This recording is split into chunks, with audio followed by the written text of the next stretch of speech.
Hello, thank you for joining me. I'm decided to talk a little bit about communion today. In the sermon on Sunday, or in the announcements on Sunday, I said something about why we're not doing communion. I want to actually read for you some scripture as to why we've chosen to not try to celebrate communion virtually. There are churches that have been, and I am not going to stand in judgment over them. I just want to explain to you why we are doing what we're doing.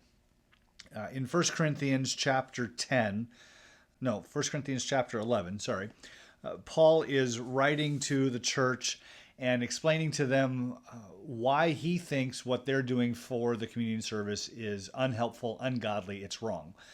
So in 1 Corinthians 11, beginning in verse 17, now giving this instruction, I do not praise you, since you come together not for the better, but for the worse.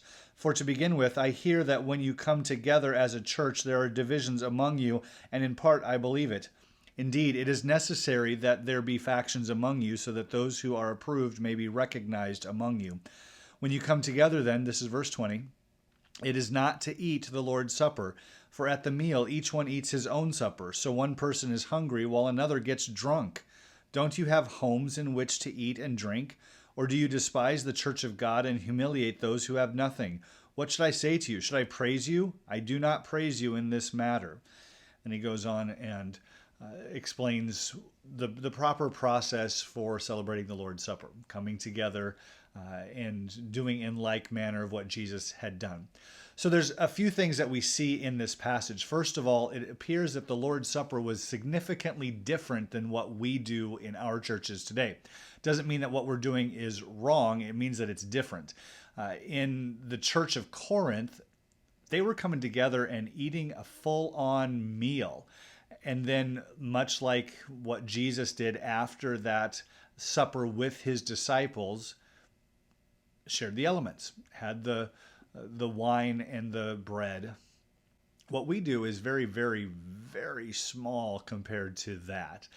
But it seems that Paul was upset with them not because they were gathering together for a full meal, but some were having a full meal and some were not. So it seems that there was divisions and he calls them out on it.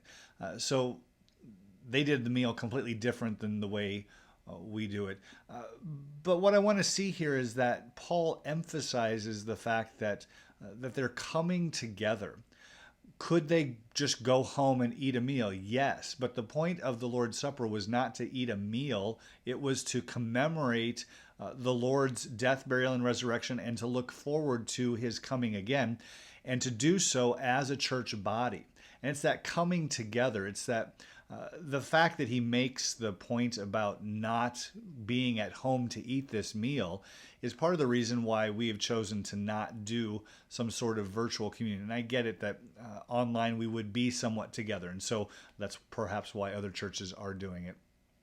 The reality is our separation is temporary.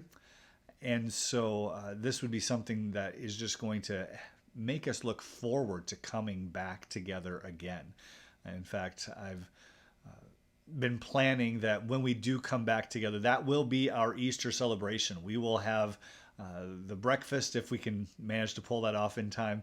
We'll have the communion service in the service, as well as the preaching, and just a reunion is really what it'll be when we are finally able to get back together.